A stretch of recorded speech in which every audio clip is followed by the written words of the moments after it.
faithfully conveying value, interpreting great books from around the world. Hello, this is Sally's Book Club. Today we're interpreting the book The Middleman Economy. So, what exactly is a middleman? A middleman is a professional connecting buyers and sellers, better known as an intermediary. Common middlemen include real estate agents, headhunters, insurance brokers, but many other professions play this role too, like how wedding planners are middlemen between couples and florists, gift shops, bakeries. Live stream hosts and beauty influencers today connect consumers with snack brands, daily use products. The author defines middlemen as wholesalers or retailers who don't make products, but buy low and sell high. Think small sellers on e-commerce platforms.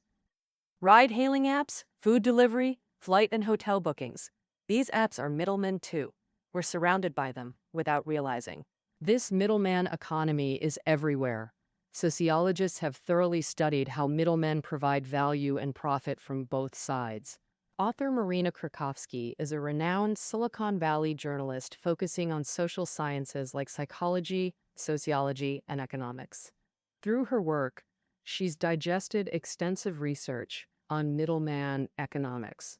Inspired by these studies, she distilled the mindsets and skills top middlemen need, creating this book. I'll unpack this book through two key questions. First, why are middlemen crucial? Second, how to become an exceptional middleman. Let's start with the first, why the middlemen matter. Many frown at middlemen, seeing them as value extractors who just facilitate deals for hefty commissions. Even the term broker carries strong negative connotations, but the author argues their role is far more complex than that. In fact, they play at least 6 different roles in this process, such as bridge builders, quality certifiers, transaction regulators, enforcers, risk bearers, information filters, and isolators who prevent buyers and sellers from having to meet directly. Let's examine these 6 distinct roles. The importance of middlemen manifests in 3 key aspects. First, middlemen shorten the distance between buyers and sellers. This distance includes physical, social, and temporal gaps. Physical distance is easily understood and marks the origin of this ancient profession. For example, historically China had silk and porcelain, while the West lacked them. Merchants traversed mountains and rivers along the Silk Road to bring these goods westward. It was middlemen who transformed commonplace Chinese silk and porcelain into Western luxuries. Middlemen bridged geographical divides, allowing goods to realize, even exceed, their inherent value. While technology, trains, ships, planes made transportation faster, cheaper, and safer, shrinking physical distance, social distance remained unchanged. Often, people have no social interaction despite physical proximity. Some work at the same company yet never interact. Say you're in finance. You likely don't know marketing or sales colleagues well. You might recognize a few, but accessing their internal information, that's the social circle barrier. People within the same circle share similar information, but circles interact minimally with little exchange. Yet individuals prefer staying within their own circles. Entrepreneurs and investors, for instance, belong to entirely separate circles. Young entrepreneurs, vivid imagery, often recent grads, gather in cafes discussing ideas, while investors, typically wealthy 40 to 50 years old, frequent elite clubs. Their circles rarely intersect, and forced gatherings still see separation. A venture capitalist named Nazad once hosted young entrepreneurs at a cocktail party. Despite many investors attending and minimal physical distance, 2 distinct circles formed. Young entrepreneurs dress sloppily, sticking together like high school cliques. Actually, many don't even know each other, while the polished venture capitalists naturally gather to chat business. That's when middlemen are needed to bridge circle connections. They cross different circles and pass useful info back and forth. Which startup has good prospects? Which investor has intentions to connect and provide value for both sides' circles? In Silicon Valley, YC, called the godfather by startups, has helped hundreds secure over $1 billion in cumulative investments. Beyond physical and social distances, middlemen also eliminate time differences. Say you're moving Saturday with an old fridge you can't take. Eager to dump it, you list it online, but it might not sell fast. To sell quick, The fridge might be worth 500 yuan, but if someone offers 200, you'd sell it right away. Then Monday, after moving in, you want a used sofa. You post a wanted ad, but it might not find a seller fast. If there's a middleman willing to buy at a fair price whenever you sell, and if you want to buy, he's got options, wouldn't you order from him? Of course you would. The middleman eliminates time differences, linking Saturday's seller with Monday's buyer, providing liquidity. In this process, the middleman also shoulders some risk. For instance, say he buys 5 washers for 350 yuan each 1 week, but they don't sell for a month. Then these washers tie up some of his working capital. To clear stock fast, he sells for 280 yuan each, absorbing the loss himself. Of course, compared to buyers or sellers, middlemen handle risk better. They watch the market, losing a bit here but gaining there. High-frequency trading gives them ample chance to recoup any loss. Shortening the distance between buyers and sellers is the first aspect of middlemen's importance. Middlemen's importance also manifests in their role as trusted third parties. When dealing with strangers, how can people ensure they get enough information to buy suitable items at fair prices? And how to ensure the seller delivers promised service after receiving payment? This is precisely the responsibility middlemen take on. Middlemen use their expertise to reduce information asymmetry and guarantee product or service quality. Like when investors want to back a startup, among countless options, is it a scam shell company or the next Facebook or Twitter? Here, middlemen apply their expertise to screen candidates and conduct background checks. Only startups needing specific criteria get recommended to venture capitalists through middlemen. Middlemen also disclose obtained information as fully as possible to investors. This process resembles oysters and pearls. Investors only want pearl-containing oysters before deciding. But harvesting oysters, opening each to confirm pearls, then cleaning those with pearls, these tedious tasks are handled by middlemen. Middlemen ensure quality with expertise, saving buyers time while reducing fraud risk. As trusted third parties, middlemen also regulate transaction behaviors. The author cites OpenTable, specializing in restaurant reservations. After diners booked through them eat at restaurants, OpenTable earns commissions. Successful bookings let diners skip queues and dine on time, OpenTable's requirement for restaurants. But no-shows cause restaurant losses when diners miss reservations. So OpenTable implemented rules regulating diner behavior, protecting restaurants too. First, they changed booking rules, blocking simultaneous reservations at multiple restaurants. Then they text diners a reminder the day before. This helps those who decided not to go but were too lazy or forgot to cancel. So they cancel ahead. After these measures, no-showings dropped significantly. After implementation, consumer no-show greatly reduced, highlighting middlemen's importance. It also manifests in a third aspect, isolating buyers and sellers for better negotiations. Say you want to sell your car, hoping for 60,000 yuan, but your friend says, "Hey, selling your car? How about 40,000? Sell it to me." You probably wouldn't sell. Your price is higher, but haggling with friends feels awkward, fearing it'll hurt pride. Selling to a used car dealer might be better. You can bargain freely for maximum benefit. This isolating role is even clearer with celebrities. Most stars have agents handling collaborations and contracts. Busy schedules are one reason. But more importantly, agents spare stars the awkwardness of self-negotiation. The author cites agent Rosenhaus, who negotiates contracts for star athletes. If a team's offer falls short, Rosenhaus warns, "You're in danger now, I'm hanging up. Once I do, I'll call another team immediately." End quote. Imagine that. A player would never say this themselves. For one, if a player threatens, resentment lingers even after signing. Plus, if such words got out, the player's image would suffer.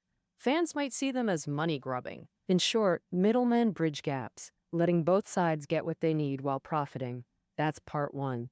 Middlemen's importance lies in 3 areas: shortening buyer-seller distances, geographic, social, and temporal. Second, middlemen provide assurance to both parties while regulating their transaction behaviors. Third, middlemen isolate buyers and sellers, helping them better pursue their interests.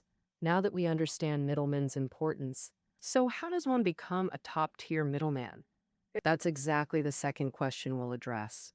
The author believes a good middleman must possess two traits: being warm and enthusiastic, yet also highly capable. As a middleman, having only enthusiasm without sufficient capability, then he's more like a pet, winning people through service, attitude alone. But the business won't last.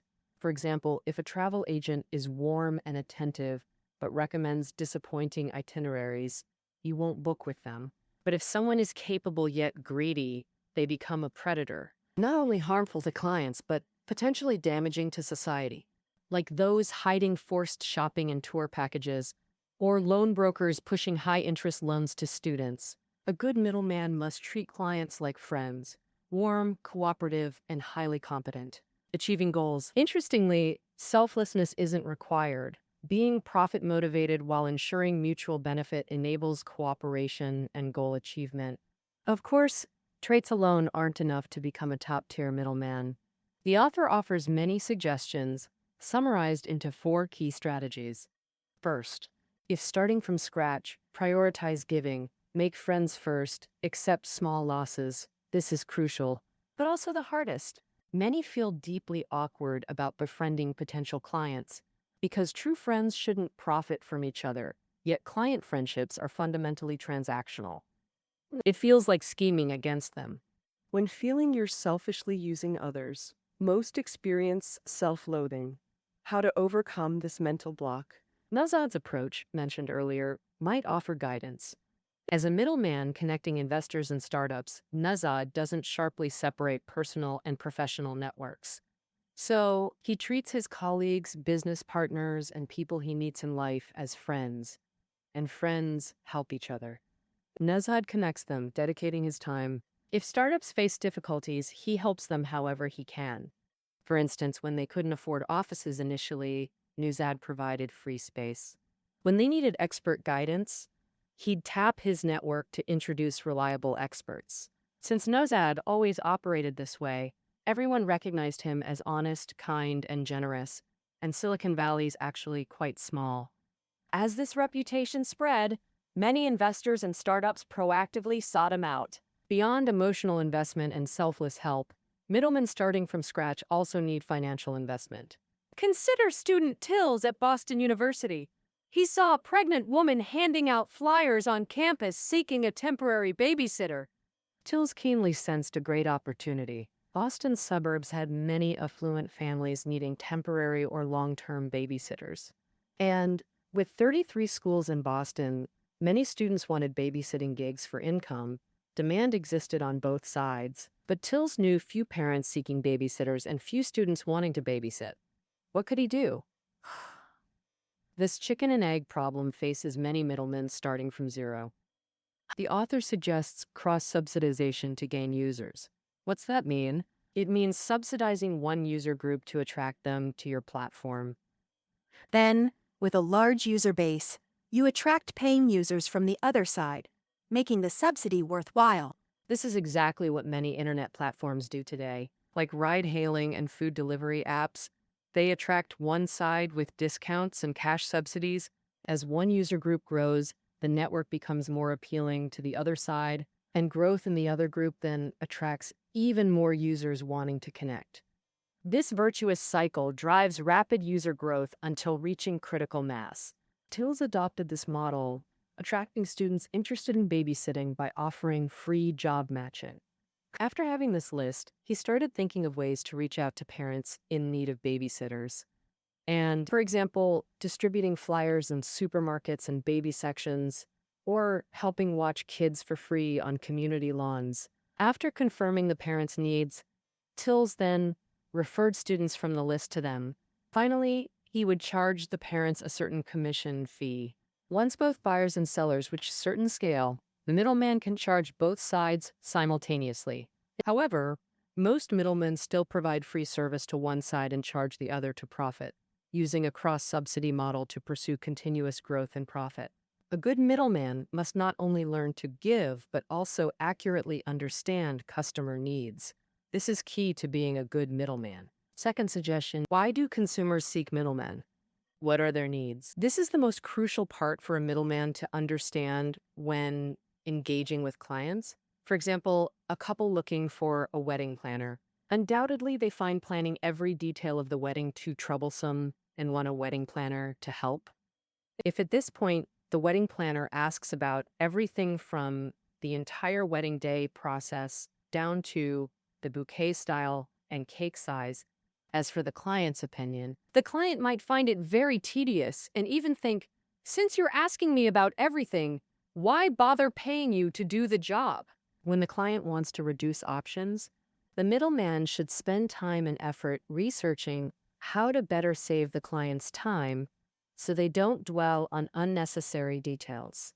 And the sports agent Rosenhaus we mentioned earlier, he also deeply understands client needs. He knows his athlete clients all want an agent who isn't afraid of public opinion. So Rosenhaus wholeheartedly plays the role of a money-grubbing character, making team owners and managers he negotiates with believe he's not afraid of public opinion to secure the best contracts for athletes.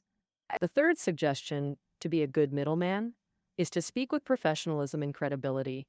When being a middleman, people often think they need to know more people and build wider connections to get more business. But the author believes this is actually putting the cart before the horse, getting the direction wrong. Successful people aren't successful because they have relationships with well-connected people. It's because of their own abilities that they can build relationships with well-connected people. In other words, the better their work is done, the better the friends in their network become, and the better clients they attract, creating a virtuous cycle. So to be an excellent middleman, two things matter most: strong expertise and high credibility. First, let's discuss strong expertise. The author believes successful middlemen should avoid being know-it-all because breadth compromises depth. Middlemen should deeply specialize in competitive niches. Take Robbie, for example. He leads a headhunting firm, filling about 150 positions yearly, but his scope is hyper-focused. He exclusively recruits for retail goods, merchandise, apparel, shampoo, etc. This stems from his first job at Johnson & Johnson, where he gained deep retail goods expertise. Rob cultivated retail connections for over a decade, networking buyers, distributors, and agents. When any retail position opens, he swiftly matches it with ideal candidates. Once, a company needed a sales manager for natural skincare, not mainstream brands like L'Oreal or Revlon, and excluding candidates with personal care or OTC medicine backgrounds. Rob found the perfect candidate in just 10 hours. Rob's expertise made him the industry's go-to for sales manager hires. Strong professionalism builds reputation and saves costs. Could Rob find a real estate sales manager if asked? Absolutely, but it might take 100 hours. Whereas retail roles take 10 hours. That save time lets him excel in his specialty. So Rob unhesitatingly declines requests outside his niche. When getting things done, people prefer specialists. When shopping, people also favor high credibility sellers.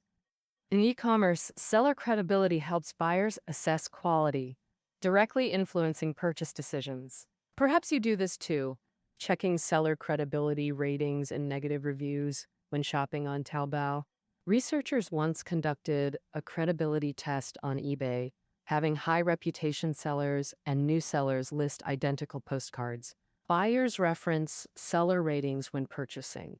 Results showed high reputation sellers outsold unknown newcomers by 8% in the same time frame. So, you see, building credibility naturally boosts your performance. Then how to build credibility?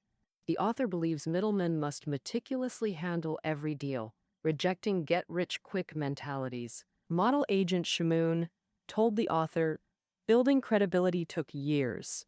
His agency earned just $2,000 the first year, $5,000 the second, barely covering essentials. He avoided quick profits, instead rigorously selecting models and excelling at every job he secured for them.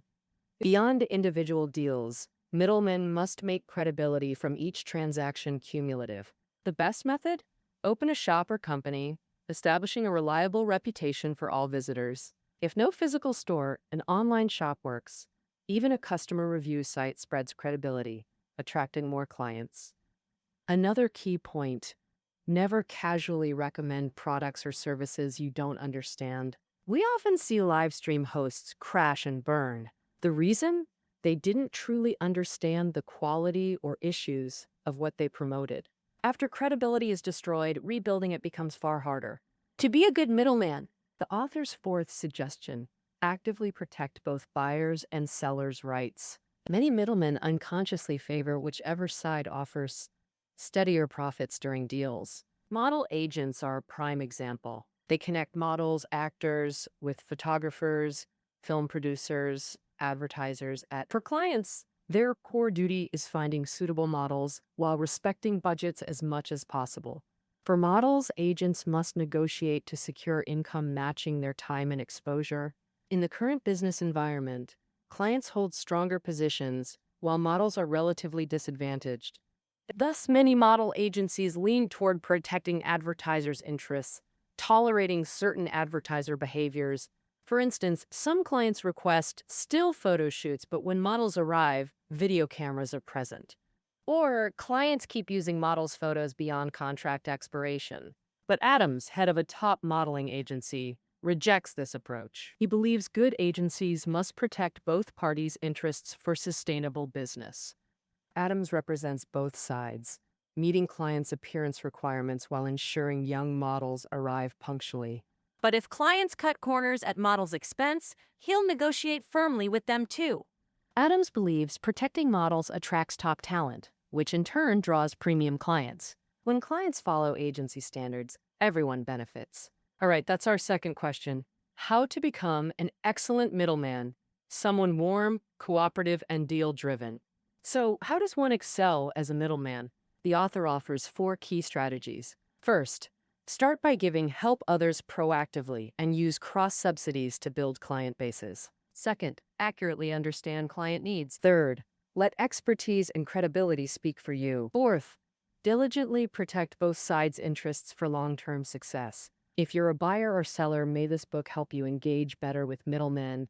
If you're a middleman, may these suggestions elevate your craft. All right, that concludes the middleman economy. Reading notes are below. Until next time.